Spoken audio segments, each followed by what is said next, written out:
अगर आप छत्तीसगढ़ के किसान हैं तो ये खबर आपके लिए बहुत जरूरी है और बहुत बड़ी राहत भी दे सकती है और बड़ा सवाल भी खड़ा करती है, क्योंकि सरकार ने एक ऐसा फैसला लिया है जिससे अब किसानों को खाद लेने के लिए टोकन की जरूरत नहीं पड़ेगी। लेकिन क्या सच में किसानों की मुश्किलें खत्म हो गई है? आइए समझते हैं। खरीफ सीजन के बीच छत्तीसगढ़ सरकार ने किसानों को बड़ी राहत देने का दावा किया है।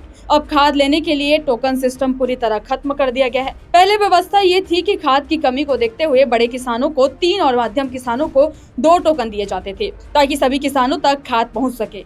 लेकिन अब सरकार का कहना है कि प्रदेश में पर्याप्त मात्रा में खाद मौजूद है, इसलिए टोकन की जरूरत नहीं रही। कृषि मंत्री रामविचार नेताम ने कहा कि अब किसान अपनी जरूरत के मुताबिक एक ही बार में खाद ले सकेंगे, यानी बार बार लाइन लगाने या टोकन का इंतजार करने की परेशानी नहीं होगी।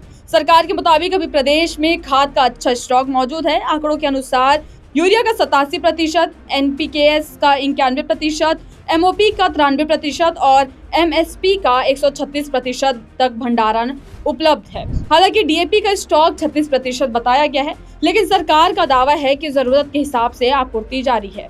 लेकिन सरकार के इस फैसले पर विपक्ष ने सवाल उठा दिए हैं। कांग्रेस प्रदेश अध्यक्ष दीपक बैज का कहना है कि सिर्फ टोकन व्यवस्था खत्म कर देने से किसानों की असली परेशानी खत्म नहीं होगी। उनका आरोप है कि प्रदेश के कई इलाकों में अभी भी किसानों को खाद, बीज और डीजल आसानी से नहीं मिल रहा है।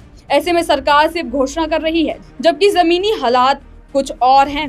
वहीं कृषि मंत्री रामविचार नेताम ने कांग्रेस के आरोपों को खारिज करते हुए कहा कि सरकार लगातार खाद की उपलब्धता सुनिश्चित कर रही है और किसानों को किसी तरह की परेशानी नहीं होने दी जाएगी। अब सबसे बड़ा सवाल यही है, क्या टोकन सिस्टम खत्म होने के बाद किसानों को सच में बिना इंतजार के खाद मिल पाएगी या फिर जमीनी स्तर पर समस्या पहले जैसी ही बनी रहेगी? इस फैसले का असली असर आने वाले दिनों में खेतों और सहकारी समितियों में साफ दिखाई देगा। इसके बारे में आप अपनी राय देना मत भूलिएगा और तमाम जानकारी के लिए बने रहिएगा IBC 24 डिजिटल के साथ।